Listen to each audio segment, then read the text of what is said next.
அல்லேலூயா. கர்த்தருடைய பரிசுத்த நாமத்திற்கு மகிமை உண்டாவதாக. இந்த நிரப்பப்படும் ஆண்டு, ஞானத்தினால் நிரப்பப்படும் மாதம். இந்த மாதத்துல 2வது பரிசுத்த ஆராதனைக்கு வந்த உங்கள் யாவரையும் இயேசுவின் நாமத்தினாலே வாழ்த்தி ஆசீர்வதிக்கிறேன். அல்லேலூயா. கர்த்தர் உங்களோடு கூட இருப்பாராக. வாசிங்க இந்த வருஷத்திற்கான வாக்குத்தத்த வசனம் ஏசாயா 27:6. ஏசாயா 27:6. யாக்கோபு வேர் பற்றி இஸ்ரவேல் பூத்து காய்த்து உலகத்தை பலனால் நிரப்பும் நாட்கள் வரும். அல்லேலூயா. யாக்கோபு வேர் பற்றி இஸ்ரவேல் பூத்து காய்த்து உலகத்தை பலனால் நிரப்பும் நாட்கள் வரும். அல்லேலூயா. இன்னும் இந்த மாதத்திற்கான வாக்குத்தத்தம் நாம தியானிக்கல. அல்லேலூயா. இருக்கிறது நாளை ஞாயிற்றுக்கிழமை தான். ஆனாலும் இந்த வாக்குத்தத்தத்துல வருஷத்திற்கான வாக்குத்தத்தம் ரொம்ப முக்கியமானது. ஏன்னா அந்த வருஷம் பூரா நாம இதை அறிக்கை செய்யணும், இதை தியானிக்கணும். இதனுடைய ஆசீர்வாதத்தை நாம் எப்படியாவது இந்த வருஷத்தின் முடிவில் நாம பெற்றுக்கொள்ள வேண்டும். அதனால் அதிகமாக இதை நான் முக்கியத்துவம் கொடுக்கிறேன். அல்லேலூயா. யாக்கோபு வேர் பற்றி, இன்னைக்கு அதே வார்த்தை தான், வேர் பற்றி. அல்லேலூயா. போன வாரம் நாம என்ன வார்த்தையை தியானித்தோமோ அதே வார்த்தையை தான் இன்னைக்கு நாம தியானிக்க போகிறோம். ஏன்னா அதுல அதிக அர்த்தம் இருக்கு, அதிக சாரம் இதுல தான் இருக்கு. வேர் பற்றி. அல்லேலூயா. போன வாரம் நாம என்ன பார்த்தோம் அப்படின்னா, ஒரு விதை வேர் பற்ற வேண்டுமானால் என்ன செய்யணும்? ஒரு விதை வேர் பற்றணும் அப்படின்னா அதனுடைய அவுட்டர் ஷெல், அதுல மேல இருக்கக்கூடிய ஓடு சிதைவடைய வேண்டும், அது அழிக்கப்பட வேண்டும். அந்த ஓடு உடைஞ்சாதான், அந்த ஓடுல இருந்து அந்த உள்ள இருக்கிற அந்த பருப்பு,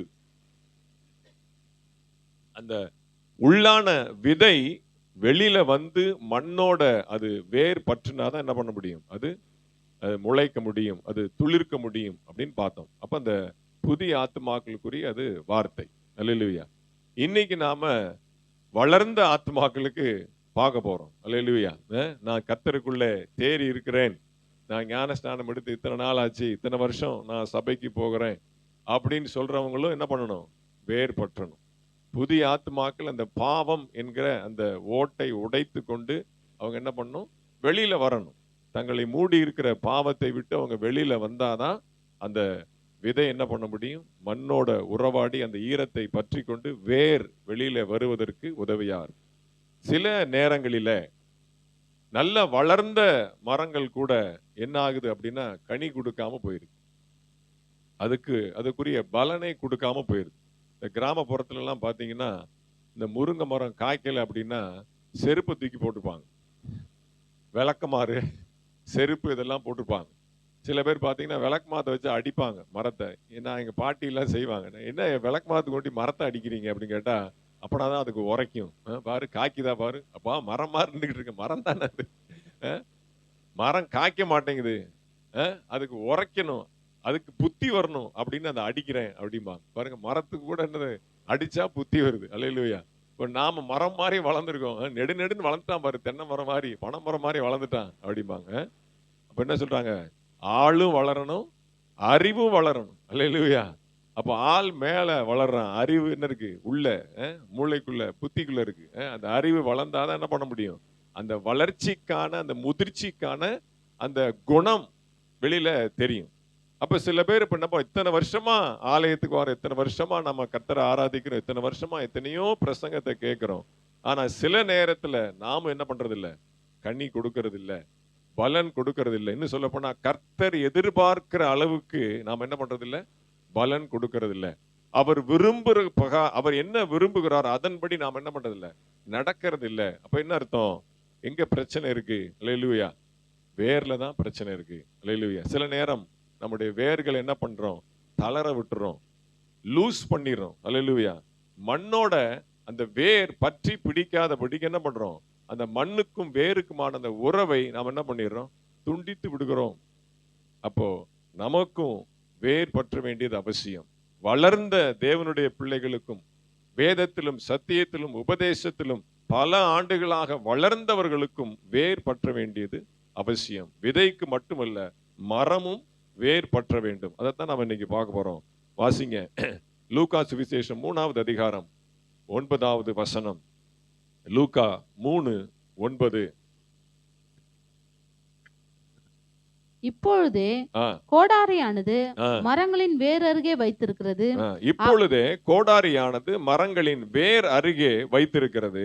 ஆகையால் ஆ, நல்ல கனிகொடாத மரமெல்லாம் நல்ல கனி கொடாத மரம் எல்லாம் வெட்டுண்டு அக்கினியிலே போடப்படும் என்றான். வெட்டுண்டு அக்கினியிலே போடப்பட வேண்டும் என்றான். அப்ப கோடாரியானது மரத்தின் வேர் அருகே வைக்கப்பட்டிருக்கிறது. கனி கொடுக்கிறது கிளை, இலை பகுதி, அந்த கிளையினுடைய பாகங்கள், அங்கதான் கனி தொங்கும், அங்கதான் ஃப்ரூட் பலன் நமக்கு கிடைக்கும். அப்ப கனி கொடுக்கல அப்படின்னா கிளையை தானே வெட்டணும், இலையை தானே வெட்டணும். ஏன் கோடாரி எங்க வச்சிருக்கிறாங்க? வேர்கிட்ட வச்சிருக்கிறாங்க. அப்ப என்ன அர்த்தம்? மேல சரி பண்றது காரியம் இல்ல, கீழே தான் நமக்கு வேலை இருக்கு. அல்லேலூயா. கனி கொடுக்கல அப்படிங்கிறதுக்காக என்ன பண்ணக்கூடாது, அந்த கிளையை சீவி விடுறதோ இல்ல இலையை வெட்டி விடுறதோ அந்த காரியத்துல ஒண்ணுமே இல்லை. நாங்க மளிகை கடைக்கு போயிருந்தோம். அப்ப முத்துக்குமார் எங்களோட வந்தான், மச்சனே முத்துக்குமார் வந்தான்.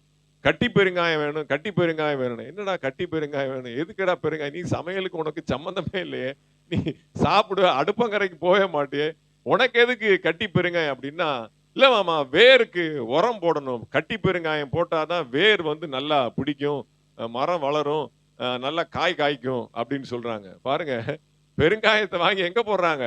வேர்ல போடுறாங்க. அப்போ மேல எதுவுமே இல்ல.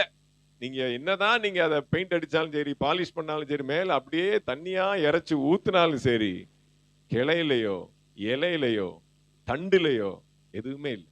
அல்லேலூயா. விஷயம் எங்க இருக்கு அப்படின்னா, அர்த்தம் எங்க இருக்கு அப்படின்னா, வேர்ல தான் இருக்கு. அப்ப நல்ல கனி கொடாத மரம் எல்லாம் வெட்டுண்டு அக்கினியிலே போடப்படணும். மரத்தை வெட்டணும் அப்படின்னா என்ன பண்றாங்க? வேரை தான் வெட்டுறாங்க. ஏன் தண்டோட வெட்டிட்டு போனா என்ன? ஹைவேஸ்ல எல்லாம் ரோடு போடுறாங்க, ரோடு எக்ஸ்டெண்ட் பண்றாங்க. எப்படி மரத்தை வெட்டுறாங்க? வேரோட தான் புடிங்கி எடுக்கிறாங்க. வேரோட புடிங்கி எடுத்தாதான் அது என்ன பண்ணாது, மறுபடியும் அது வளராது.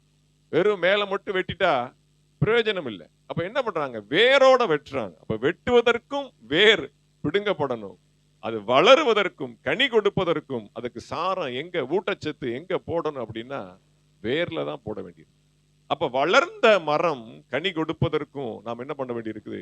வேர் பற்ற வேண்டியது. வாசிங்க லூக்கா சுவிசேஷம் 13ஆம் அதிகாரம் 6 முதல் 8 வரை வாசிங்க. லூக்கா 13 6 முதல் 8. ஏற்கனவே வாசிச்ச பகுதி தான். அப்பொழுது அவர் ஒரு ஓமையும் சொன்னார். ஒருவன் தன் திராட்சை தோட்டத்தில் ஒரு அத்தி மரத்தை நட்டிருந்தான். அவன் வந்து அதிலே கனியை தேடின போது ஒன்றும் காணவில்லை.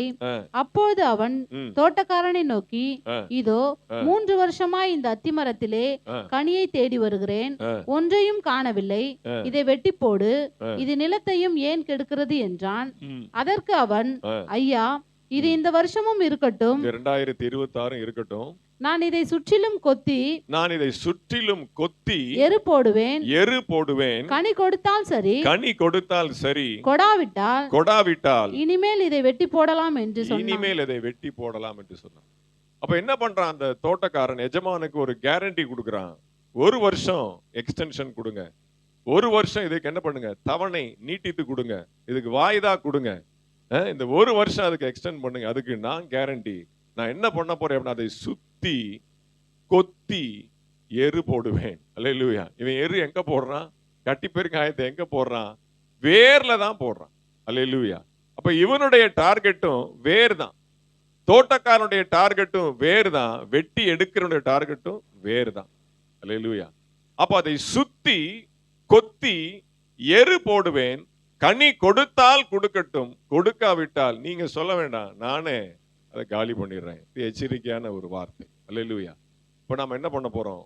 ஆண்டவர் இப்ப என்ன பண்ண போறாரு? சுத்தி கொத்தி எரு போட்டு மீண்டுமாக வேர் பற்றவங்களை வைக்க போகிறார். அல்லேலூயா. நான் சரியா தான் இருக்கிறேன், நான் கரெக்டா தான் இருக்கிறேன் அப்படின்னு யாருமே நம்ம என்ன பண்ண முடியாது, ஒத்துக்கொள்ள முடியாது. நம்ம நிரூபிப்பதற்கு எதுவுமே இல்லை. அல்லேலூயா. நாம் உண்மை உள்ளவர்கள், நாம் சரியா இருக்கிறோம், கர்த்தருக்குள்ளே எல்லாவற்றையும் சரியாய் செய்கிறோம் என்பதுல நமக்கு எந்த விதமான ஆதாரமும் இல்லை, அச்சாரம் எதுவுமே கிடையாது. அல்லேலூயா. ஆண்டவர் எரு போடுவதற்கு உங்களை விட்டு கொடுங்க. அல்லேலூயா. அவர் கொத்துவதற்கு விட்டு கொடுங்க. அல்லேலூயா. அது வலிக்கும், அது கொஞ்சம் கஷ்டமா இருக்கும். ஆனால் பலனை பார்க்கும் பொழுது, கனியை பார்க்கும் பொழுது, அவர் கொடுத்த சுதந்திரத்தை பார்க்கும் பொழுது, விளைச்சலை பார்க்கும் பொழுது அது நமக்கு ஆசீர்வாதமா இருக்கும். அல்லேலூயா. அப்ப எது நமக்கு தேவை, அதை தான் நம்ம இன்னைக்கு பார்க்க வரோம். அல்லேலூயா. வாசிங்க வெளிப்படுத்தின விசேஷம் 2வது அதிகாரம் 2, 3, 4. வெளிப்படுத்தின விசேஷம் 2வது அதிகாரம் 2, 3, 4. சீக்கிரம் வாசிங்க. உன் கிரியைகளையும் ஆ, உன் பிரயாசத்தையும் ஆ, உன் பொறுமையையும் ஆ, நீ பொல்லாதவர்களை ஆ, சகிக்க கூடாமல் இருக்கிறதையும் ஆ, அப்போஸ்தலர் அல்லாதவர்கள் ஆ, தங்களை அப்போஸ்தலர் என்று சொல்லுகிறதை ஆ, நீ சோதித்து அவர்களை பொய்யர் என்று கண்டறிகிறதையும் ஆ, நீ சகித்து கொண்டிருக்கிறதையும் ஆ, பொறுமையா இருக்கிறதையும் ம், என் நாமத்து நிமித்தம் இளைப்படையாமல் ம், பிரயாசப்பட்டதையும் அறிந்திருக்கிறேன். ஆ. ஆனாலும் ஆனாலும் நீ ஆதியில் கொண்டிருந்த அன்பை விட்டாய் என்று நீ ஆதியில் கொண்டிருந்த அன்பை விட்டாய் என்று உன் பேரில் எனக்கு ஒரு குறை உண்டு. உன் பேரில் எனக்கு குறையுண்டு. இது யாருக்கு சொல்றாருன்னா, ரொம்ப முதிர்ச்சியான ஆவிக்குரிய அனுபவத்தை உடையவர்களுக்கு தான் ஆண்டவர் சொல்றார். அப்போஸ்தலர் அல்லாதவர்களையும் அப்போஸ்தலர் என்று சிலர் சொல்றாங்க. அல்லேலூயா. அவர்களை நீ என்ன பண்ற? இனம் கண்டு கொண்டாய், சகித்து கொண்டாய். நீ சோதித்து அவர்களை பொய்யரென்று கண்டறிந்தது, நீ சகித்து கொண்டிருக்கிறதையும் பொறுமையா இருக்கிறதையும் என் நாமத்தின் நிமித்தம் இளைப்படையாமல் பிரயாசப்பட்டதையும் அறிந்திருக்கிறேன். நீங்க உழைச்சிருக்கிறீங்க, கொடுத்திருக்கிறீங்க, பிரயாசப்பட்டிருக்கிறீங்க, அலைஞ்சிருக்கிறீங்க, பொருள் செலவு செஞ்சிருக்கிறீங்க, எவ்வளவோ காரியத்தில் நீங்க ஆண்டவருக்காக அவருடைய நாமத்திற்காக நீங்க பிரயாசப்பட்டிருக்கிறீங்க, எவ்வளவோ வேதனைகளை சகிச்சிருக்கிறீங்க, எவ்வளவோ நோய்களை, எவ்வளவோ பலவீனங்களை சகிச்சிருக்கிறீங்க. அல்லேலூயா. இவ்வளவு சகிப்புத்தன்மையும் பொறுமையும் பிரயாசமும் உங்களிடத்துல இருந்தால், இதெல்லாம் யாருக்கு இருக்கும்? முதிர்ச்சியான ஆவிக்குரிய அனுபவத்தில் இருக்கிறவங்களுக்கு தான் இருக்கும். மற்றவங்க எல்லாம் போயிடுவாங்க. ஒரு சின்ன சோதனை வந்தா போயிடுவாங்க. ஒரு சின்ன சோதனை வந்தா நிலைச்சு நிக்க மாட்டாங்க. யாராவது ஒருத்தர் கடுக்குன்னு ஒரு வார்த்தை பேசிட்டு அப்படியே கோவிச்சுட்டு போயிடுவாங்க. அல்லேலூயா. சகிப்புத்தன்மை, பொறுமை, நிதானம், அன்பு, இதெல்லாம் யாருக்கு இருக்கும்? தேவனுடைய பிள்ளைகளுக்கு தான் இருக்கும். அப்படி இருந்தாலும், இவ்வளவு நல்ல குணங்கள் உன்னிடத்தில் இருந்தாலும், ஆனாலும் நீ ஆதியில கொண்டிருந்த அன்பை விட்டாய் என்பதில உன் பேரில் எனக்கு குறை உண்டு. அங்கதான் பிரச்சனை. அப்ப இந்த ஆதி அன்பை நாம என்ன விட்டுட்டோம்? அந்த ஆதி அன்புக்குள்ள நாம மறுபடியும் வந்துட்டோம் அப்படின்னா நாம வேர் பற்றி விடுவோம். அந்த தளர்ந்து போன அந்த அந்த உறவு மீண்டுமாக புதுப்பிக்கப்பட வேண்டும். அப்ப தேவ சமூகத்துல ஆதி அன்பை நாம கிட்டி வர வேண்டும். ஆதி ஒழுங்கு, ஆதி டிசிப்ளின், அதான் நான் உங்களுக்கு தீர்மானம் பண்ண சொன்னேன். அல்ல, இப்ப நீங்க என்ன தீர்மானம் பண்ணீங்களோ அதை நீங்க செஞ்சிட்டீங்க அப்படின்னாலே நீங்க ஆதி அன்புக்குள்ள போறீங்க அர்த்தம். அல்லேலூயா. அப்ப நம்ம ஒரு 3 நிமிடம் இன்னைக்கு ஆராதனையில அமைதியாக ஸ்தோத்திரம் பண்ணி ஆராதிச்ச ஆண்டவரை, இந்த வருஷத்துல நான் இப்படி நடப்பேன், இதை நான் செய்கிறேன், இதை நான் தீர்மானம் பண்ணுகிறேன், இதை என் ஆத்துமாவுக்குள்ளே நான் நிபந்தனைக்கு உட்படுத்திக் கொள்ளுகிறேன் அப்படின்னு சொல்லி நாம பொருத்தனை பண்ணியிருக்கிறோம். அதுல மட்டும் இந்த வருஷத்துல நீங்க கண்ணும் கருத்துமாக, கவனமாக, முழு முனைப்போடு அதை நிறைவேற்றுவதற்கு நீங்க முயற்சி எடுத்தீங்க அப்படின்னா நீங்க ஆதி அன்புக்குள்ள வந்துட்டீங்கன்னு அர்த்தம். அல்லேலூயா.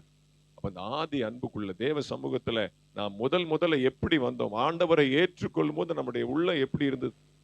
என் மனைவி எல்லாம் சொல்லுவாங்க, அவங்க அப்பா குடிகாரா இருக்கும்போது அவர் ரட்சிக்கப்படணும் அப்படிங்கிறதுக்காக இவங்க அக்காவும் என் மனைவி என்ன பண்ணுவாங்களாம், கட்டில் கடியில போய் குனிஞ்சுக்கிட்டு 2 பேரும் கை கோத்துக்கிட்டு ஜெபம் பண்ணுவாங்க. அவர் வந்தார்னா சத்தம் போடுவாரு, சண்டை நடக்கும் அப்படின்னு கை கோத்துட்டு கட்டில் கடியில போய் படுத்துக்கிட்டு குனிஞ்சுக்கிட்டு போய் ஜெபம் பண்ணியிருக்கிறாங்க. அல்லேலூயா. அதெல்லாம் நான் நினைச்சு பார்க்கிறேன். அந்த சாட்சியெல்லாம் எனக்கு காதுல விழுந்திருக்கு. அப்ப அந்த ஆதி அன்பு, அப்ப நெருக்கப்படும் போது, ஒரு தேவை என்று வரும்போது, ஒரு சூழ்நிலை நமக்கு மாற வேண்டும் என்று சொல்லி நாம் பிரயாசப்படும் போது நாம் எந்த அளவுக்கு போராடி ஜெபித்திருக்கிறோம், அந்த போராட்டத்தின் ஆவி இப்போ நம்ம இடத்துல இருக்கா? அப்ப அந்த அனல் இப்போ இருக்கா? ரட்சிக்கப்படுவதற்கு முன்பாக, ரட்சிப்பின் வேலை நெருங்குவதற்கு முன்பாக ஒரு காரியம் நமக்கு நடக்க வேண்டும் என்பதற்காக, நம்முடைய வாழ்க்கையினுடைய சூழ்நிலை மாற்றப்பட வேண்டும் என்பதற்காக நாம் தேவனை எந்த அளவுக்கு நாம கிட்டி சேர்ந்தோமோ அந்த அந்த உற்சாகம், அந்த அனல் எந்த அளவுக்கு நம்ம இடத்துல காணப்பட்டது, இப்போ அது இருக்கா? அதை சீர்தூக்கி பார்க்க வேண்டிய நேரத்தில் நாம் இருக்கோம். வருஷத்தின் துவக்கத்துல அந்த ஆதி அன்புக்குள்ளாக, அல்லேலூயா, பிரைஸ் எல்லாம், அந்த ஆதி அன்புக்குள்ளாக வந்தாதான் நாம் என்ன பண்ண முடியும்? பலன் கொடுக்க வேண்டும், பலன் கொடுக்க முடியும். அல்லேலூயா. நமக்கு வாக்குத்தத்தம் என்ன சொல்லுது? உலகத்தை பலனால் நிரப்பும் நாட்கள் வரும். நீங்க பலன் கொடுத்தா தான் உங்க மூலமாக இந்த உலகம் ஆசீர்வதிக்கப்படும். உங்க பக்கத்து வீட்டுல இருக்கிறவங்க, உங்க சொந்த பந்தம், உங்க கூட வேலை பார்க்கிறவங்க, உங்க கூட படிக்கிறவங்க, உங்கள் தெரிந்து வரக்கூடிய பலன்களை அவர்கள் ருசி பார்க்க முடியும். உலகத்தை பலனால் நிரப்பும் நாட்கள் வரும். நிரப்பும் நாட்கள் என்ன அர்த்தம்? நிரப்பு அர்த்தம் நீங்க பெறுகிற ஆசீர்வாதம், நீங்க கொடுக்கிற பலன், உங்க மூலமா ஆண்டவர் கொடுக்கக்கூடிய பலனை மத்தவங்க ருசிக்கணும், மற்றவர்கள் பயனடைய வேண்டும். உங்கள் பலனினாலே அவர்கள் பயன்பட வேண்டும். உங்களை பார்த்து நிறைய பேர் திருந்தணும், உங்களை பார்த்து நிறைய பேர் தங்களுடைய வாழ்க்கையை மாற்றி அமைத்துக் கொள்ளணும், உங்களை பார்த்து நிறைய பேருடைய குணம் மாறணும், நிறைய பேருடைய ஜென்ம சுபாவம் மாறணும். அதுதான் டார்கெட், அதுதான் இந்த வருஷத்தினுடைய டார்கெட். அல்லேலூயா. நானும் மாறணும், என் மூலமாய் அநேகர் மாறணும். அப்பதான் அந்த காலி சேர்லாம் நிரம்பி வழியும். அதான் டிமாண்ட், அதான் ஆண்டவர் வைக்கக்கூடிய டிமாண்ட். அப்ப வேர் பற்ற வேண்டும் என்றால் ஆதி அன்புக்கு நாம் வர வேண்டும். அதுக்கு ஒரே ஒரு உதாரணத்தை நம்ம பார்க்கலாம். 2 சாமுவேல் புஸ்தகம் 2வது அதிகாரம் 1 வசனம். 2 சாமுவேல் 2:1 வாசிக்கலாம். 2 சாமுவேல் புஸ்தகம் 2வது அதிகாரம். பின்பு தாவீது கர்த்தரை நோக்கி, நான் யூதாவின் பட்டணங்கள் ஒன்றிலே போய் இருக்கலாமா என்று விசாரித்தான். அதற்கு கர்த்தர் போ என்றார். எவ்விடத்திற்கு போகலாம் என்று தாவீது கேட்டதற்கு அவர் எப்ரோனுக்கு போ என்றார். எப்ரோனுக்கு போ என்றார். அல்லேலூயா. இப்போ தாவீதுக்கு எதிரியே கிடையாது. சவுல் மரித்து போயிட்டான். சவுலுடைய வாரிசா இருக்கக்கூடிய யோனத்தானும் மரித்து போயிட்டான். அவனுக்கு எந்த எதிரியுமே கிடையாது. எல்லாம் அவனுக்கு அனுகூலமா இருக்கிறது. அவன் கொஞ்சம் இப்போ தலை தூக்கிட்டான். அல்லேலூயா. இப்ப தாவீதுடைய சாம்ராஜ்யம் ஸ்திரப்படணும், உறுதியாக இருக்கணும் அப்படின்னா அவன் ஆண்டவர்கிட்ட போய் கேட்கிறான், ஆண்டவரை இப்ப நான் வெளியில வரலாம், புகையை விட்டு வெளியில வரலாம். சவுல் இருக்கிற வரைக்கும் நான் ஓடி ஓடி ஓடி ஒளிஞ்சுக்கிட்டு இருந்தேன். இப்ப சவுல் மரித்து போயிட்டான். இப்ப இந்த ஜனங்கள் என்னை அங்கீகரிக்கிறாங்க, கொஞ்சம் கொஞ்சமா என் பேர் என்ன பண்றாங்க, ரெக்கமெண்ட் பண்றாங்க. அடுத்து ஆண்டவர் அன்னைக்கே சொல்லிட்டாரு, சவுல் உயிரோடு இருக்கும் போதே தாவீது தான் ராஜா என்று சொல்லிட்டாரு சொல்லி கொஞ்சம் மக்கள் என்னை ரெகக்னைஸ் பண்ண ஆரம்பிச்சிட்டாங்க. இப்ப நான் எங்க தலை தூக்கி, எங்க நான் கால் பதிக்க, நான் எங்க வெளியில வர. இப்ப எல்லாரும் நினைச்சிருப்பாங்க எருசலேம் அதுதான் மத்திய ஸ்தலம், அங்குதான் ராஜாவினுடைய சிங்காசனம், அதுதான் சீயோன் கோட்டை, அங்கதான் போய் உட்காரணும் அப்படின்னு ஒருவேளை அவன் மனசுல நினைச்சிருப்பான். இருந்தாலும் ஆண்டவர் என்ன சொல்றார், தேவன் என்ன வாக்கு பண்ணுகிறார் அப்படின்னு சொல்லி கேட்கும் பொழுது, நான் எங்க போகட்டும் அப்படின்னு கேட்கிறான். பாருங்க, யூதா பட்டணங்களில் ஒன்றிலே போய் இருக்கலாமா. ஒரு சாய்ஸ் மட்டும் கொடுக்குறான். யூதா பட்டணங்களிலே ஏதாவது ஒரு பட்டணத்திலே நான் போய் இருக்கலாமா அப்படின்னு கேட்ட உடனே போ என்றார். அப்புறம் ஸ்பெசிபிக்கா கேட்கிறான், எந்த இடத்திற்கு, எவ்விடத்திற்கு நான் போகட்டும் என்று சொன்னப்படுது. ஆண்டவர் சொல்றாரு, எபிரோனுக்கு போ. ஏன் ஆண்டவர் எபிரோன் பட்டணத்தை செலக்ட் பண்றார்? வாசிங்க ஆதியாகமத்தின் புஸ்தகம் 23வது அதிகாரம் 17-18. ஆதியாகமம் 23:17-18. இந்த பிரகாரம் மம்ரேக்கு எதிரே மக்பேலாவில் உள்ள எப்ரோனுடைய நிலமாகிய அந்த பூமியும், எப்ரோனுடைய நிலமாகிய அந்த பூமியும், அதிலுள்ள குகையையும், நிலத்தின் எல்லையெங்கும் சூழ்ந்திருக்கிற மரங்கள் அடங்கலும், அவனுடைய ஊர் வாசலுக்கு பிரவேசிக்கும் ஏத்தின் புத்திரர் எல்லாரும் அறிய ஆபிரகாமுக்கு சொந்தமாக உறுதிப்படுத்தப்பட்டது. ஆபிரகாமுக்கு சொந்தமாக உறுதிப்படுத்தப்பட்டது. எபிரோன் ஆபிரகாமுடைய வாரிசாகிய தேவ பிள்ளைகளுக்கு முதலாக சொந்த பூமியாக உறுதிப்படுத்தப்பட்ட ஒரு இடம். வனாந்தரமாக, தேசாந்திரியாக, பரதேசியாக சுற்றி திரிந்து கொண்டே இருந்தான் ஆபிரகாம். எல்லா இடத்துக்கும் போயிட்டே இருந்தான். ஆனா சொந்தமா தன்னுடைய பாக்கெட்ல இருந்து காசை போட்டு பத்திரம் பதிஞ்சு நிலத்தை வாங்கின முதல் இடம் கானான் தேசத்துல எது அப்படின்னா எபிரோன். ஏத்தின் புத்திரர் கையில இருந்த அந்த எபிரோன்ல தன்னுடைய மனைவியாகிய சாராலை அடக்கம் பண்ணுவதற்காக சொந்த குகையில தான் நான் அடக்கம் பண்ணுவேன்னு ஒத்த காலில் நிக்கிறான், பிடிவாதமா நிக்கிறான். அவங்க எல்லாம் ஃப்ரெண்ட்ஸ் தான். அந்த ஏத்தின் புத்திரர் எல்லாம், எபிரோனியர் எல்லாமே ஃப்ரெண்ட்ஸ் தான். அல்லேலூயா. அவங்க தாராளமா நீ வச்சுக்கோப்பா, எது வேணா எடுத்துக்கோ, இலவசமா எடுத்துக்கோ, உனக்கு எது பிடிச்சிருக்கோ எடுத்துக்கோ அப்படிங்கிறாங்க. இல்ல, அல்லேலூயா, நான் அந்த விலை கிரயத்தை கொடுத்து நான் பத்திரம் பதிஞ்சு கையெழுத்து போட்டதுக்கு அப்புறம் தான் என் மனைவி அந்த இடத்துல அடக்கம் பண்ணுவேன். கானான் தேசத்துல, பாலும் தேனும் ஓடுகிற கானான் தேசத்துல முதலாக ஆபிரகாமுக்கு சொந்தமாக ஒரு பூமியை கொடுத்த இடம் எபிரோன் பட்டணம். அல்லேலூயா. அங்க போ சொல்றேன். அல்லேலூயா. எருசலேமுக்கு அல்ல. அல்லேலூயா. அடைக்கல பட்டணம் எத்தனையோ பட்டணம் இருக்கு. என்ன சிரிக்கிறீங்க தெரியல, அப்புறம் நான் கேட்கிறேன். அல்லேலூயா. எபிரோனுக்கு போக சொல்றார், அடைக்கல பட்டணத்துக்கு இல்ல. அல்லேலூயா. அங்க இல்ல, இங்க இல்ல, எருசலேமுக்கு இல்ல. அல்லேலூயா. பெரிய பெரிய கமர்ஷியல் சிட்டிலாம் இருக்கு, எரிகோ இருக்குது, எல்லாமே இருக்குது. அல்லேலூயா. ஆர்ப்பரித்து இஸ்ரவேல் ஜனங்கள் ஆர்ப்பரித்து அப்படியே அலங்கத்தை இடிச்ச பெரிய அடையாளம் பட்டின எரிகோ பட்டணம் இருக்கு. பயங்கர வியாபார ஸ்தலம், கமர்ஷியல் சிட்டி. அங்க போனா பெரிய ஆள் ஆயிரலாம். இல்ல, ஆதி அன்புக்கு நீ போ. ஆமென். அல்லேலூயா. ஆபிரகாம் சொந்தமாக வாங்கின அந்த இடத்துல போனாதான் உனக்கு தெரியும் அங்க என்ன நடந்துச்சு அப்படின்னு. அல்லேலூயா. ஆதி அன்புக்கு போகணும். உன்னுடைய ஆதி பிதாவாகிய, உன்னுடைய மூத்த பிதாவாகிய ஆபிரகாம் தன்னுடைய சொந்த கைப்பணத்தை கொடுத்து அவன் கிரயம் பண்ணின அந்த இடத்திற்கு நீ போ. அப்பனாதான் உன்னுடைய சாம்ராஜ்யம் உறுதிப்படும். அல்லேலூயா. அங்க போய் நீ ட்ரைனிங் எடுத்துக்கோ. கொஞ்ச நாள் அங்க இரு. எபிரோன் எல்லாரும் அங்கீகரிச்சிட்டாங்க, எல்லாரும் ராஜாவாக்கிட்டாங்க நினைக்காது. இன்னும் ஒரு சிலர் இருக்கிறான், இன்னும் சில பேலியாளின் மக்கள் இருக்கிறாங்க. நீங்க அடுத்து அந்த கீழே வாசிச்சு பாத்தீங்கன்னா ஒரு கூட்டம் போயிருவாங்க. தாவீது வேண்டாம், தாவீது வம்சம் வேண்டாம் அப்படின்னு ஒரு கூட்டம் போயிருவாங்க. ஏன்னா அவனை திருப்பி கூப்பிட்டு வந்ததுல ஒரு பிரச்சனை. அல்லேலூயா. அப்போ எல்லாரும் இணங்கிட்டாங்க நீ நினைக்காத. நீ போய் ட்ரைனிங் எடுக்க வேண்டிய இடம் இருக்கு. அது ஆதி அன்புக்குள்ளே நீ போ. அது ஏன் அந்த இடம், அந்த எபிரோன் ஏன் ரொம்ப ஸ்பெஷல் ஏன்னு வாசிச்சீங்கன்னா, ஆதியாகமம் 35:27 வாசிங்க. ஆதியாகமம் 35:27. பின்பு யாக்கோபு அர்பாவின் ஊராகிய மம்ரேக்கு தன் தகப்பனாகிய ஈசாக்கினிடத்தில் வந்தான். அது ஆபிரகாமும் ஈசாக்கும் தங்கியிருந்த எபிரோன் என்னும் ஊர். எபிரேயர் புஸ்தகம் 11வது அதிகாரம் 9வது வசனத்தை வாசிங்க. எபிரேயர் 11:9 வாசிங்க.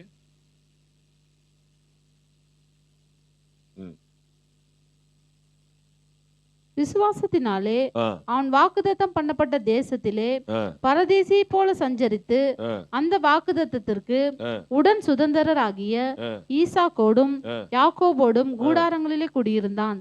அதே வசனம் தான் அங்கேயும். ஆதியாகமம் 35:7 எபிரேயர் 11:9 சேமா இருக்கும். அல்லேலூயா. அப்ப யாக்கோபு லாபானுடைய வீட்டுல போய் பயங்கரமான சொத்துக்களையும் ஆஸ்தியையும் சம்பாதித்து திரும்ப பெத்தேலுக்கு வந்து கடைசியில எங்க குடி இருக்கிறான் அப்படின்னா, அவனுடைய மரிக்கும் காலத்துல அவன் எபிரோன்ல தான் குடியிருக்கிறான். ஏன்னா அந்த எபிரோன்ல அவனுடைய தகப்பனாகிய ஈசாக்கும் ஈசாக்குடைய தகப்பனாகிய ஆபிரகாமும் அங்க இருக்கிறாங்க. இப்ப நல்லா கவனிச்சுக்கோங்க, ஆபிரகாமுடைய வரலாறு எங்க முடியுதுன்னா, யாக்கோபு உயிரோடு இருக்கிற வரைக்கும் ஆபிரகாம் இருக்கிறான். அதுக்குடைய சாட்சி தான் எபிரேயர் 11:9. ஆபிரகாம் தன்னுடைய பிள்ளையாகிய ஈசாக்கோடும் அவனுடைய குமாரனாகிய யாக்கோபோடும் கூடாரங்களிலே குடியிருந்தான் அப்படின்னு சொல்லப்பட்டிருக்கு. எங்க? எபிரோன்ல. அப்ப 3 பேரும் 3 முற்பிதாக்களும் ஒன்றாயிருந்த இடம் எது அப்படின்னா எபிரோன். அல்லேலூயா. ஆபிரகாமும் ஈசாக்கும் யாக்கோபும் கடைசி நாட்களில ஒன்றாக இருந்த இடம், குடும்பமாக, முழு குடும்பமாக, எல்லாம் கூடாரவாசிகளாக ஒன்றாய் தரித்திருந்த ஒரே இடம் எபிரோன். அந்த இடத்திற்கு தாவீதை ஆண்டவர் அனுப்புகிறார்.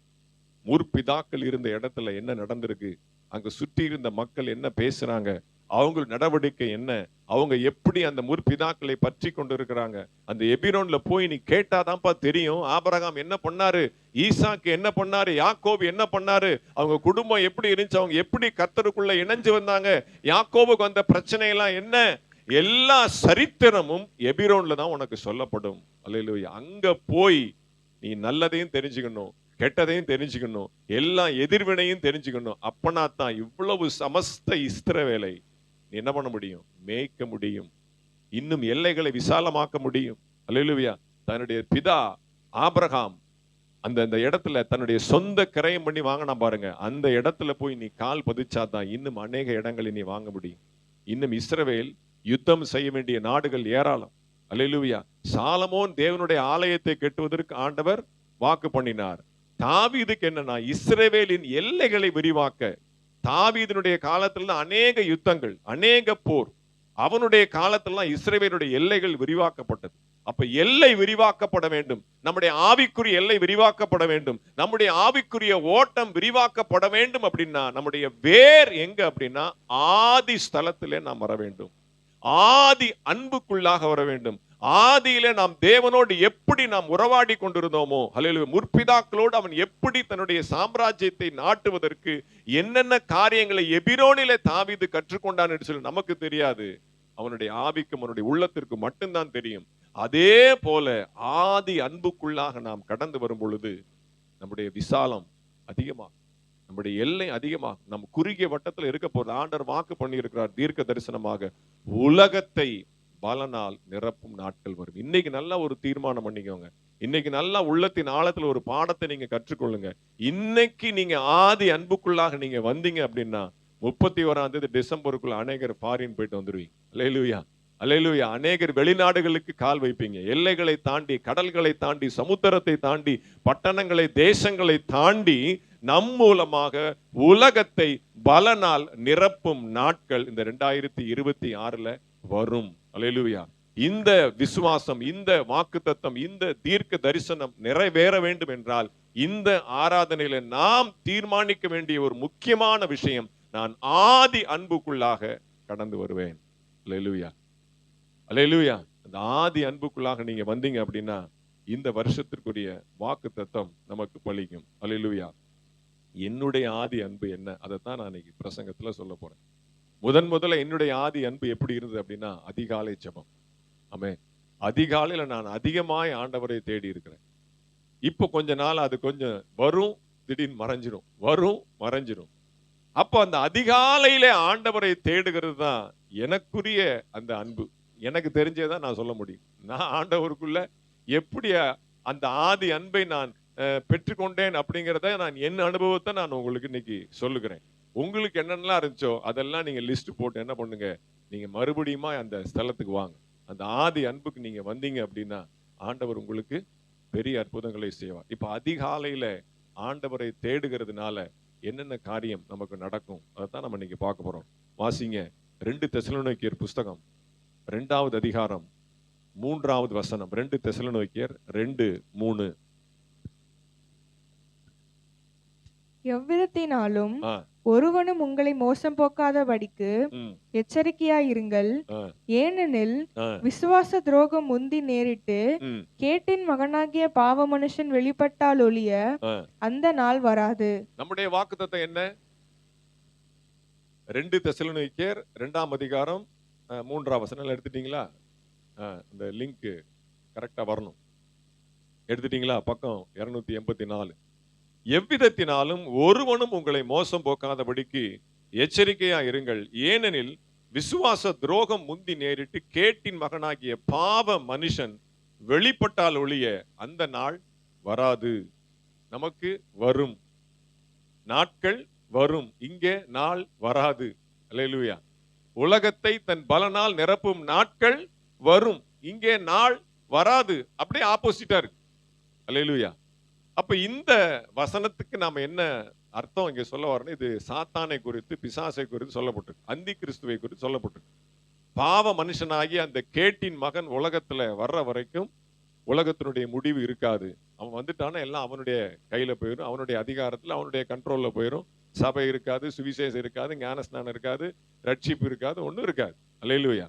அவனுடைய நாட்கள் வருவதற்கு முன்பாக நம்முடைய நாட்களில நாம் செய்ய வேண்டியதை செஞ்சாதான் நமக்கு கிட்ட வேண்டியது கிட்டும்.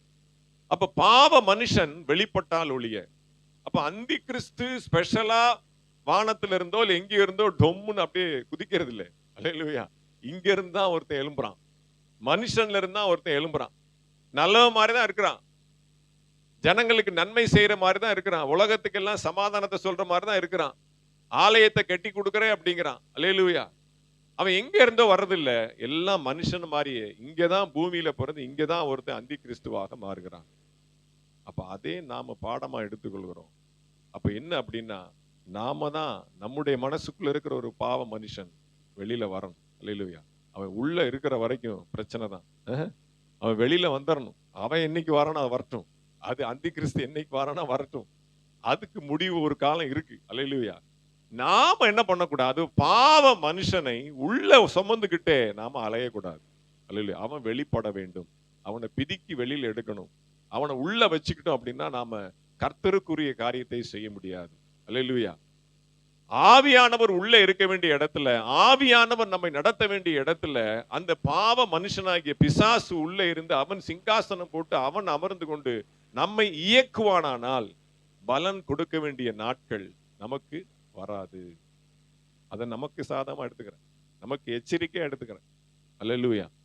அந்த பாவ மனுஷன் வெளிப்படணும். அவனை பிதிக்கி வெளியில எடுக்கணும். அவனை எடுத்து வேரோட பிடுங்கி தூர எரியணும். அல்லேலூயா.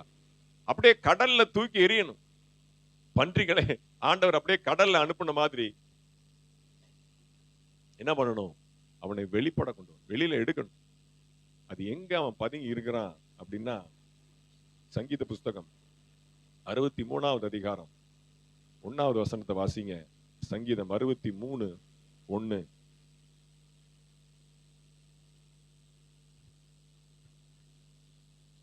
தேவனே, நீர் என்னுடைய தேவன், அதிகாலமே உம்மை தேடுகிறேன்.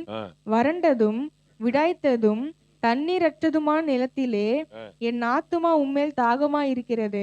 என் ஆத்துமா உம்மேல் தாகமா இருக்கிறது.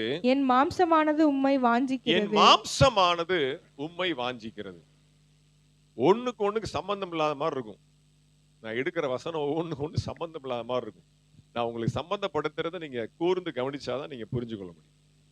அப்ப அந்த பாவ மனுஷன் வெளிப்பட்டால் ஒழிய அந்த நாட்கள் வராது. அப்ப நமக்குள்ள இருக்கிற அந்த பாவ மனுஷன் வெளிப்பட்டாதான், அவன் வெளியில போனாதான் அவனுடைய அங்கீகாரம், அவனுடைய கிரியை நமக்குள்ள இல்லாம நம்ம சுதந்திரமாய் கர்த்தருக்குள்ள செயல்பட்டால்தான் நமக்குரிய வாக்குத்தத்தம் வந்து சேரும். அப்ப நம்முடைய பாவ மனுஷன் எங்க இருக்கிறான் அப்படின்னா, நம்முடைய ஆவியில இல்ல, நம்முடைய ஆத்மாவில் இல்ல, நம்முடைய மாம்சத்துலதான் இருக்கிறான். மாம்சம் தானே நம்முடைய தவறான எண்ணம் கொள்ள வைக்குது. மாம்சத்தின் சிந்தை தான் என்னது, கர்த்தருக்கு விரோதமான பகை. அல்லேலூயா. மாம்ச சிந்தை மரணத்தை கொண்டு போகிறது. மாம்ச சிந்தை நம்மை பாவத்திற்குள்ளாக தள்ளுகிறது. மாம்சத்தின் கிரியை நம்மை அக்கிரமத்துக்குள்ளாக தள்ளுகிறது. ஆனா இங்கே சங்கீதக்காரன் என்ன சொல்றான் பாருங்க, தாவீது, என் மாம்சமானது உம்மை வாஞ்சிக்கிறது. அல்லேலூயா. அது எப்படி? முதல் வசனம் சொல்லுது, என் ஆத்துமா உம்மேல் தாகம். அது ஓகே, ஆத்துமா கர்த்தர் மேல் தாகமா இருக்கிறது ஓகே. அல்லேலூயா. என் ஆவி உற்சாகமா இருக்கிறது, அது கூட ஓகே. என் மாம்சம் உம்மை வாஞ்சிக்கிறது. எப்போ? அதிகாலையில. அதிகாலையில உம்மை நான் தேடுகிறேன். என் ஆத்துமா தாகமா இருக்கிறது, என் மாம்சம் உம்மை வாஞ்சிக்கிறது. அடுத்து வாசிங்க, சங்கீத புஸ்தகம் 84வது அதிகாரம் 2வது வசனம். சங்கீதம் 84:2. என் ஆத்துமா கர்த்தருடைய ஆலய பிரகாரங்களின் மேல் வாஞ்சையும் தவணமுமாய் இருக்கிறது. என் இருதயமும் என் மாம்சமும், என் இருதயமும் என் மாம்சமும் ஜீவனுள்ள தேவனை நோக்கி, ஜீவனுள்ள தேவனை நோக்கி கம்பீர சத்தம் இடுகிறது. கம்பீர சத்தம் இடுகிறது. அல்லேலூயா. காலையில 7:30 ஆயிடுச்சு, எங்க வீட்டுல ஒரு கம்பீர சத்தம் கேட்டுச்சு. என்ன கம்பீர சத்தம்னா, நல்லா கொரட்டை ஒரு சத்தம் கேட்டுச்சு. அல்லேலூயா. நல்லா ஹால்ல நல்லா கொரட்டை ஒரு சத்தம் கேட்டுச்சு. அது யாரையும் நீங்க எழுப்பாத. ஆமே, யாரையும் நீங்க எழுப்பாதன்னு சொன்ன உடனே ஒரு ஆள் டம்னு வாரி சுருட்டி எந்திரிச்சு பார்த்தா பாத்ரூம்குள்ள போற சத்தம் கேட்டுச்சு. அவ அங்க அடுப்புல சமையல் பண்ணிட்டு இருக்கா, நான் அதிகாலை நினைச்சு ஜெபம் பண்ணிட்டு வசனத்தை எழுதிட்டு இருக்கேன். ரெண்டு மூலையிலையும் படுத்து தூங்குது. அல்லேலூயா. அப்போ மாம்சம் அதிகாலையில எந்திரிப்பதற்கு ஒத்துழைப்பு கொடுக்கறது இல்ல. சில பேர் படுத்துக்கிட்டே ஜெபம் பண்ணுவாங்க. என் இருதயம் உம்மை வாஞ்சிக்கிறது, மாம்சம் படுத்து தூங்கட்டும். அல்லேலூயா. என்னால முடியல, நான் முழிச்சிட்டேன், நான் 3 மணிக்குள்ள எந்திரிச்சிட்டேன் அப்படிம்பாங்க. ஆனா ஆள் படுத்துக்கிட்டு தான் இருப்பாங்க. அல்லேலூயா. என்னுடைய மாம்சம் உம்மை வாஞ்சிக்கிறது, என்னுடைய மாம்சம் கம்பீர சத்தம் விடுகிறது. என் ஆத்துமா எல்லாம் படுத்து தூங்கிட்டு இருக்கு. அப்ப என்ன பண்ணணும்னா, அதிகாலையில மாம்சம் உற்சாகத்தோடு எழுந்திருக்கணும். அடுத்து வாசிக்கிற வசனம் கேட்டீங்கன்னா அப்படியே கலந்து போயிருவீங்க. அல்லேலூயா. இப்ப நான் என்ன சொல்ல வரேன் அப்படின்னா, அதிகாலை மாம்சம் தான் நமக்கு பகை. அது இந்த குளிர் நேரம் அப்படியே சும்மா அப்படியே போத்திக்கிட்டு படுத்தா அவ்வளோ சுகமா இருக்கு. நான் உள்ள ஒரு பனியன், அதுக்கு மேல ஒரு டிஷர்ட், அதுக்கு மேல ஒரு ஸ்வெட்டர், அதுக்கு மேல பெட்ஷீட்டை போட்டு படுத்துக்கிறேன். ஏன்னா அந்த அவ்வளோ குளிருது. இந்த அம்மா ஃபேனை வேற போடுது. இந்த அம்மாவுக்கு ஃபேன் இல்லாம இருக்க முடியாது. அல்லேலூயா. பனியனு, டிஷர்ட், ஸ்வெட்டர், அதுக்கு மேல ஒரு பெட்ஷீட்டு, அப்புறம் தலையில மங்கி குல்லா, இதெல்லாம் போட்டுட்டு தான் படுத்து தூங்குறோம். ஆனா பாருங்க, அதிகாலையில சும்மா சுகமா இருக்கும் தூக்கம். அதிகாலையில் எந்திரிக்கிறதுக்கு மிகப்பெரிய பகை என்ன அப்படின்னா மாம்சம் தான். ஆனா யோசித்து பாருங்க, இந்த குளிர்காலத்துலதான் கிறிஸ்துவங்களோட அதிகமான மற்ற ஜனங்கள் சுறுசுறுப்பா இருக்கிறாங்க. 5 மணிக்கே கோலமாவு வித்துட்டு போறான். கோலமாவு 5 மணிக்கு. நம்ம வீட்டுல இருந்து பெட்ல இருந்து எந்திரிக்கிறதுக்கு கஷ்டப்படுறோம். அவங்க எந்திரிச்சு ரோட்ல வியாபாரத்துக்கு போறான். பார்த்தா கோலமாவு விற்கிறான், செம்மண் வித்துட்டு போறான். இன்னைக்கு பார்த்தா செம்மண் வித்துட்டு போறான். அல்லேலூயா. பாருங்க, அவங்க எல்லாம் பார்த்து கத்துக்கணும். அல்லேலூயா. அப்ப அதிகாலையில நமக்கு இருக்கக்கூடிய மிகப்பெரிய பகை என்ன அப்படின்னா நம்முடைய மாம்சம் தான். ஆனா தாவீது சொல்லுகிறான், அதிகாலையில நான் உம்மை நோக்கி காத்திருப்பேன், என்னுடைய ஆத்துமா உம்மை நோக்கி தாகமா இருக்கிறது, என்னுடைய மாம்சம் உம்மை வாஞ்சிக்கிறது. எத்தனை பேருக்கு அதிகாலையில உங்களுடைய மாம்சம் தேவனை வாஞ்சிக்கிறது? எத்தனை பேருக்கு அதிகாலையில் உங்களுடைய மாம்சம் தேவனை நோக்கி கம்பீர சத்தம் விடுகிறது? கம்பீர சத்தம் விட்டா பக்கத்து வீட்டுல உள்ளவங்க எல்லாம் வெளில வந்துருவாங்க.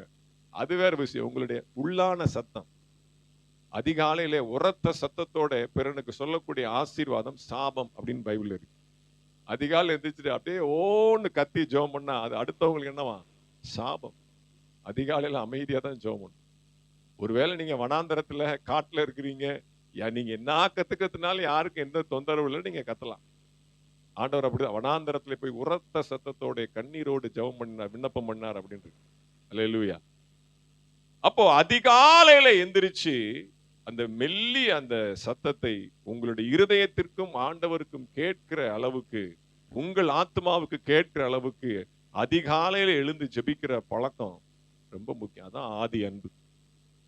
அந்த ஆதி அன்புக்குள்ள நீங்க வந்தீங்க அப்படின்னா உங்களை யாரும் அசைக்கவே முடியாது. நீங்க நைட்டு படிங்க, நைட்டு பூரா விடிய விடிய உட்கார்ந்து எழுதுங்க, படிங்க, ஹோம்ஒர்க் எழுதுங்க, அசைன்மெண்ட் போடுங்க, என்னென்னலாம் பண்ணுங்க. ஆனா அதிகாலையில நீங்க ஆண்டவரை தேடலை அப்படின்னா நீங்க தலையில நின்னாலும் உங்களுக்கு எதுவுமே வாய்க்காது. இன்னைக்கு நான் சொல்றதை எழுதி வச்சுக்க. அல்லேலூயா. நான் அப்படி படிச்சேன், இப்படி படிச்சேன். அதிகாலையில எந்திரிச்சு 1/2 மணி நேரம், அது குறைஞ்சது 20 நிமிஷமாவது, அதிகாலையில எந்திரிச்சு 20 நிமிஷமாகுது தேவ சமூகத்துல உங்களுடைய மாம்சமும் உங்களுடைய ஆத்துமாவும் தேவனை நோக்கி கம்பீர சத்தமிட்டு தாகமாய் வாஞ்சையாய் கொஞ்ச நேரம் தேவ சமூகத்துல நீங்க காத்திருந்தீங்க அப்படின்னா அந்த நாளுக்குரிய ஆசீர்வாதத்தை கிளாஸ் சொல்லவே முடியாது. நான் அனுபவிச்சிருக்கிறேன். அல்லேலூயா. இன்றைக்கும் அனுபவிச்சு கொண்டு இருக்கிறேன். அல்லேலூயா. அவங்க அன்னைக்கு 3 மணி, அன்னைக்கு 4:30 மணிக்கு வண்டியை கிளப்ப நினைச்சேன். 5:30 மணிக்கு தான் காரை எடுத்தோம். நான் 3:30 மணிக்கெல்லாம் அன்னைக்கு எந்திரிச்சிட்டேன். காலையில சீக்கிரமா வண்டியை கிளப்பணும்னு பிளான். ஆனா அதுக்கு முன்னாடி நம்ம ஆண்டவரை தேடணும், எடுத்து ஆயத்தம் பண்ணணும், எல்லாம் இவங்க எல்லாம் ஜாமான்லாம் எடுத்து வைக்கணும். அதிகாலையில எழுந்து ஒரு 1/2 மணி நேரம் தேவ சமூகத்துல உட்கார்ந்து நான் ஜெபித்து விட்டு நான் காரை எடுத்ததுனால ஒரே நாள் 1000 கிலோமீட்டர் ஓட்டி இருக்கிறேன். அல்லேலூயா. என்னுடைய மாம்சத்திற்கு பலன் அதிகாலை ஜெபம். ஆமென். அல்லேலூயா. மத்தியானம் அவங்களை இறக்கி விட்டுட்டு கூட கொஞ்ச நேரம் படுக்கல. 1 மணிக்கெல்லாம் போய் சேர்ந்துட்டோம் மதுரைக்கு. கொஞ்ச நேரம் கூட படுக்கல. அப்புறமும் கொஞ்சம் ஆபீஸ் வேலை எடுத்து சில மெயின்ல ஆக்ஷன் பண்ணிட்டு தான் அப்புறம் கிளம்பி வந்தேன். அல்லேலூயா. இப்ப நான் என்ன சொல்ல வரேன் அப்படின்னா, அதிகாலை ஆதி ரெண்டுமே ஒண்ணுதான். அந்த நாளுடைய ஆரம்பம், ஒரு நாளுடைய துவக்கம், அந்த முதல் பகுதியை ஃப்ரெஷ்ஷா நீங்க ஆண்டவருக்கு கொடுத்தீங்க அப்படின்னா அதனுடைய பலன் மிக ஜாஸ்தியா இருக்கு. அப்ப அந்த ஆதி அன்புக்குள்ள போகணும். அல்லேலூயா. அதிகாலையில தேவ சத்தத்தை கேட்கணும், அதிகாலையில முறையிடணும், அதிகாலையில அவரை ஆராதிக்கணும், அதிகாலையில அவருடைய முகத்தை சந்திக்கணும். அதிகாலைக்கு எடுத்தீங்கன்னா ஏகப்பட்ட வசனம் இருக்கு. நான் அதுக்கெல்லாம் எடுக்கல, நான் ஆப்போசிட்டா தான் எடுக்கிறேன். அதிகாலையில என்னை தேடுகிறவர்கள் என்னை கண்டடைகிறார்கள். அதே அதிகாரத்துல கடைசியில பாத்தீங்கன்னா என்னை கண்டடைகிறவன் ஜீவனை கண்டடைகிறான். அதிகாலையில் அவரை தேடினதான் உங்களுக்கு உயிர். உங்க ஜீவ நாடியே, உங்களுடைய ஆவிக்குரிய வாழ்க்கையினுடைய ஜீவ நாடியே அதிகாலை ஜெபத்துல தான் இருக்கு. இந்த அதிகாலை ஜெபத்துக்குள்ள போகும்போதுதான் நீங்க கர்த்தருடைய ஆதி அன்புக்குள்ள போகிறீங்க. வாசிங்க யோபு புஸ்தகம் 7வது அதிகாரம் 13, 14. யோபு 7:13-14. என் கட்டில் எனக்கு ஆறுதல் கொடுக்கும் என்றும் என் கட்டில் எனக்கு ஆறுதல் கொடுக்கும் என்றும் என் படுக்கை என் தவிப்பை ஆற்றும் என்றும் என் படுக்கை என் தவிப்பை ஆற்றும் என்றும் நான் சொல்வேனாகில். நல்லா பெட்ஷீட்டை போட்டு மெத்தையில அப்படியே சொகுசா 13,000 15,000 போட்ட மெத்தையில நல்லா ஸ்பிரிங் மெத்தையில படுத்து என் கட்டில் எனக்கு ஆறுதல் கொடுக்கும். அந்த காலையில தூங்குற அந்த கொஞ்ச நேரம் தான், அந்த அலாரம் அடிச்சாலும் சரி, 4 பேர் கத்தி எழுப்புனாலும் சரி, அதுக்கப்புறமும் தூங்குற அந்த சுகம் இருக்கு பாருங்க. என் கட்டில் எனக்கு ஆறுதல் கொடுக்கும், என் படுக்கை என் தவிப்பை ஆற்று. கொஞ்ச நேரம் படுத்தாதான், அந்த 5 நிமிஷம் அந்த அதிகாலையில் அந்த உரத்த சத்தம் கொடுத்தாலும் நான் படுத்து தூங்குனாதான் என் தவிப்பு எனக்கு கொஞ்சம் அப்பயாவது எனக்கு என்னது ஆறும் அப்படின்னு நீ சொல்வேனாகில். அடுத்து வாசிங்க. நீர் சொப்பனங்களால் என்னை கலங்க பண்ணி, நீர் சொப்பனங்களால் என்னை கலங்க பண்ணி, தரிசனங்களால் எனக்கு திகில் எனக்கு உண்டாக்குகிறீர். தரிசனங்களால் திகில் உண்டாக்கினீர். இதுதான் நான் உங்களுக்கு ஜெபம் பண்ணணும்னு நினைச்சிருக்கேன். அல்லேலூயா. அதிகாலையில உங்களுக்கு எந்திரிக்கல அப்படின்னா திகிலை அனுப்புங்க ஆண்டவரே. அல்லேலூயா. கட்டில் எனக்கு ஆறுதல் கொடுக்கட்டும், படுக்கை எனக்கு என்னுடைய தவிப்பை ஆற்றட்டும் என்று நான் சொல்வேனாய். அதிகாலை இன்னும் கொஞ்சம் உறங்கட்டும், இன்னும் நான் கை முடக்கி கொண்டு தூங்கட்டும் என்று நான் சொல்வேனாகில். நீதிமொழிகளை சொல்லப்பட்டிருக்கு, வறுமை ஆயுதம் அணிந்தவனை போல வரும், தரித்திரம் ஆயுதம் அணிந்தவனை போல வரும்.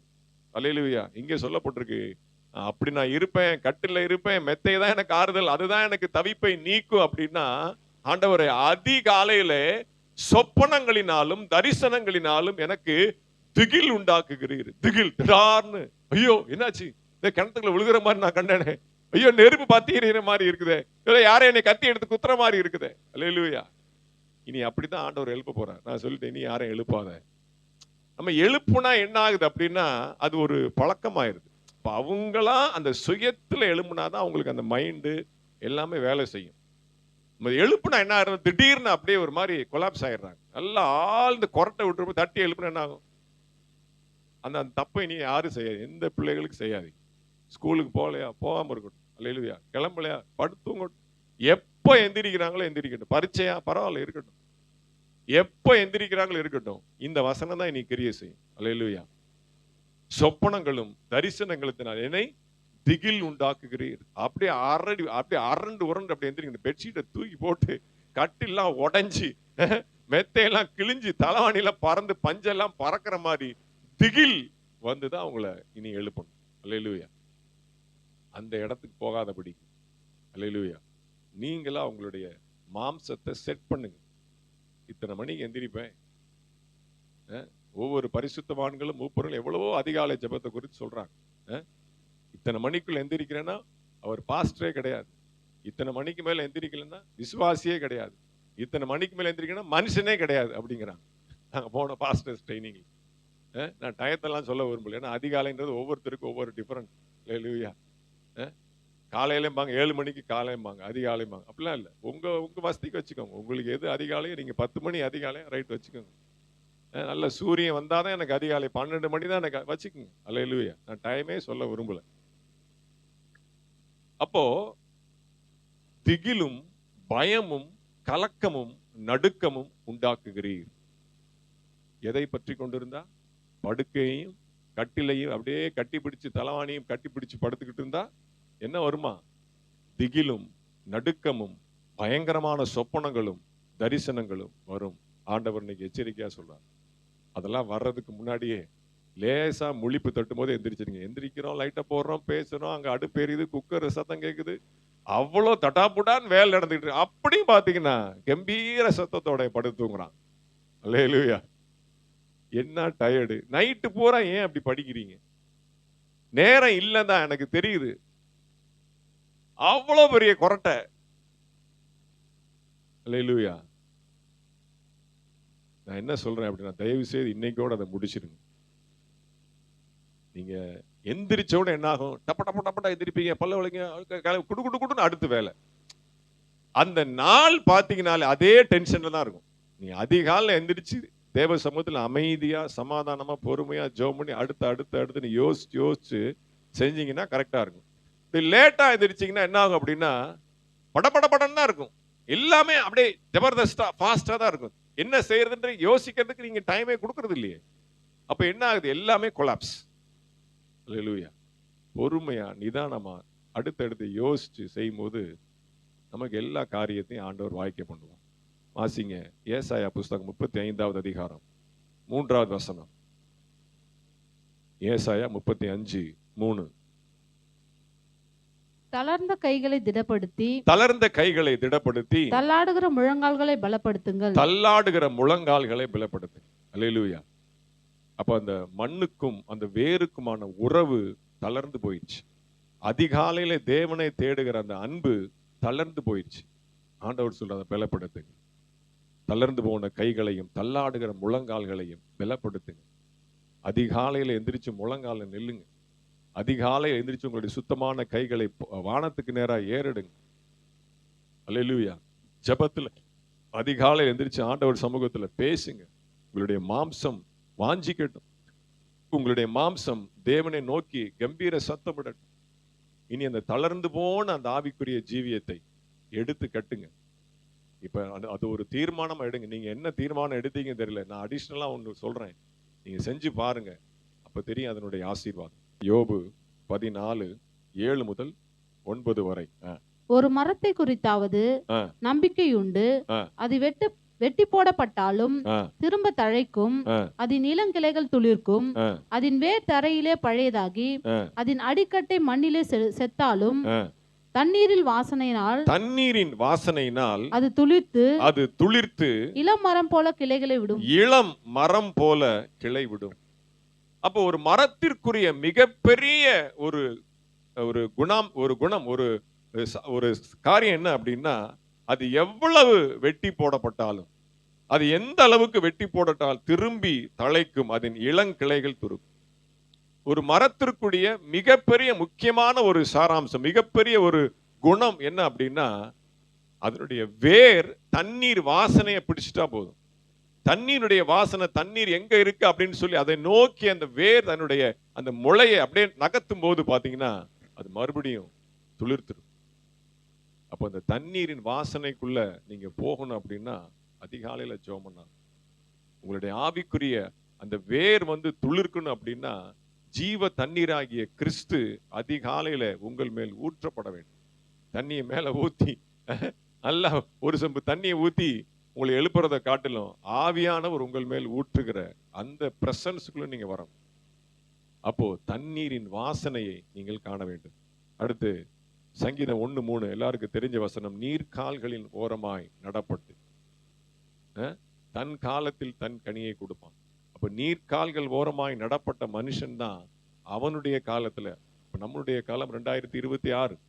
இந்த 26ல நீங்க பலன் கொடுக்கணும் அப்படின்னா நீங்கள் நீர்க்கால்கள் ஓரமாய் நடப்பட்டவர்களா இருக்க வேண்டும். அதிகாலையில உங்களுடைய வாழ்க்கை நடப்பட்டு இருக்குமானால் இந்த வருஷத்திற்குரிய பலனை கர்த்தர் உங்கள் மூலமாய் கொடுப்பார். ஆமென்.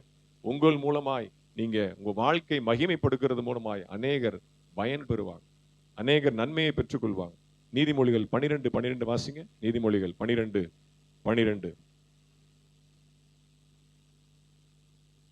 துன்மார்க்கன் துஷ்டருடைய வலையை விரும்புகிறான், நீதிமானுடைய வேர் கனி கொடுக்கும். நீதிமானுடைய வேர் தான் கனி கொடுக்கும்.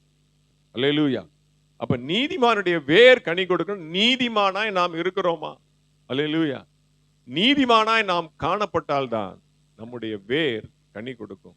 2 ராஜாக்களின் புஸ்தகம் 19ஆம் அதிகாரம் 30வது வசனம். 2 ராஜாக்கள் 19:30.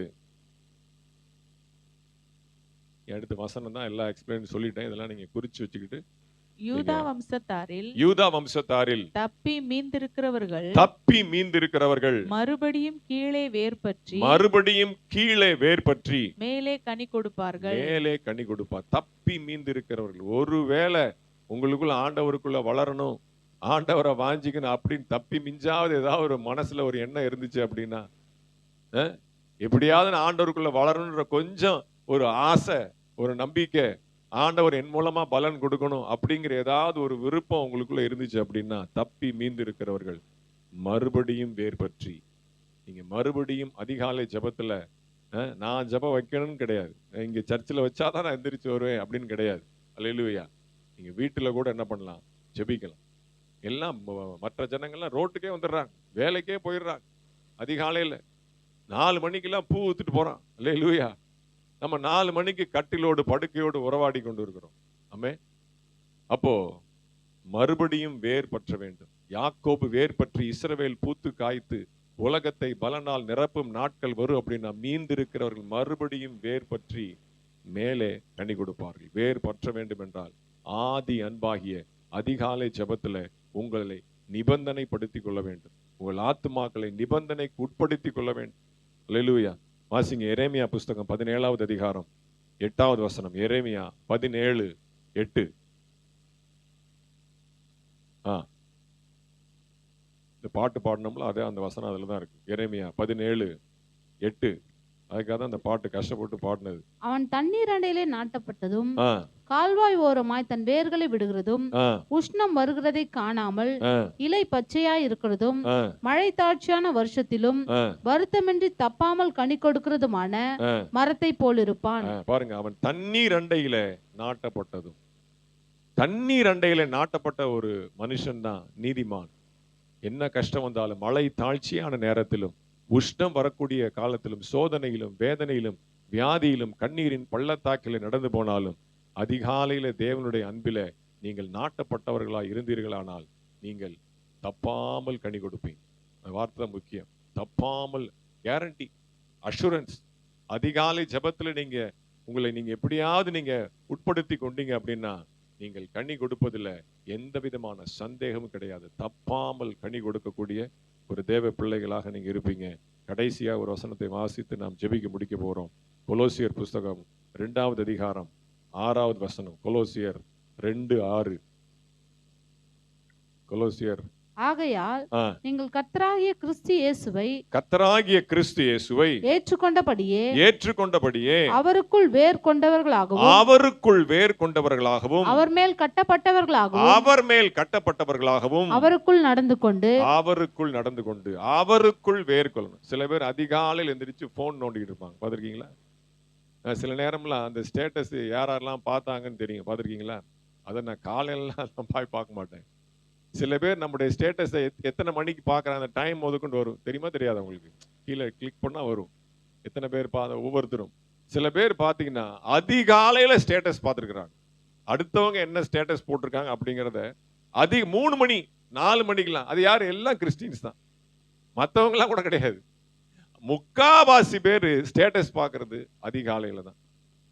சிலர் என்ன பண்ணுவாங்க, நேத்து போட்ட வீடியோ எத்தனை வியூஸ் போயிருக்குன்னு எந்திரிச்ச உடனே போன் அமைக்கி பார்ப்பாங்க. அல்லேலூயா.